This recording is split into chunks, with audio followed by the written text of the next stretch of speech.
या बातमीपत्राचे प्रायोजक आहे यल्लम्मा टेम्पल, दाजीपेठ, सोलापूर। सालाबादप्रमाणे यंदाही मंदिराच्या वतीने वटपौर्णिमा कार्यक्रम व श्री यल्लम्मा देवी व जमदग्नी ऋषी कल्याणोत्सव शुक्रवार 21 जून रोजी दुपारी 12:23 अभिजित मुहूर्तावर अक्षता सोहळा होणार आहे। तसेच विविध धार्मिक कार्यक्रमही होणार आहेत। या प्रसंगी महाप्रसादाचं आयोजन करण्यात आलंय।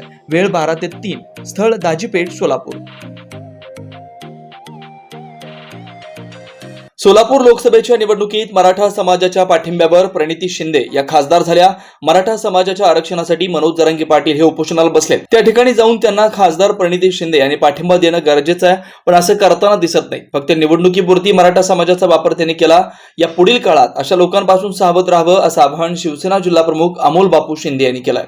सोलापूर लोकसभेतून खासदार प्रणिती शिंदे या खासदार म्हणून निवडून आल्या, पण प्रणिती शिंदेंना विसर पडला की ज्या मराठा समाजाच्या मतांवरती, जीवावरती त्या निवडून आले, त्या मराठा समाजाचे जरांगे पाटील आज महाराष्ट्रात तुम्ही बघितलं असेल मराठा समाजाला न्याय मिळावा म्हणून आंदोलनाला बसलेले आहेत। आणि तिथं जाऊन प्रणिती शिंदेंनी पाठिंबा द्यायला पाहिजे होता, असं होताना दिसत नाही। पण याच उलट इलेक्शनच्या आधी ज्यावेळेस जरांगे पाटील सोलापूरला आले होते, इलेक्शन लागलेलं होतं, त्यावेळेस प्रणिती शिंदे कशा पद्धतीनं जरांगे पाटलांना पुके देण्याकरता, जरांगे पाटलांबरोबर फोटो काढून मराठा समाजाची दिशाभूल करण्यासाठी कशा पद्धतीची धडपड करताना सोलापूर जिल्ह्याने संपूर्ण महाराष्ट्राने बघितलं। यावरून एक गोष्ट लक्षात येते की मराठा समाजाची झालेली फसवणूक आहे।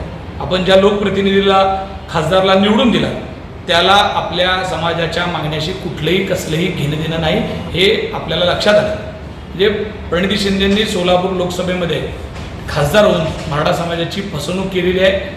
वास्तविक मराठा समाजाच्या वाईट काळाच्या ह्याच्यामध्ये जरांगे पाटलांबरोबर उभं राहण्याची भूमिका त्यांनी घ्यायला पाहिजे होती, या नात्याने की बाबा आपण मराठा समाजाच्या जीवावर खासदार झालोय।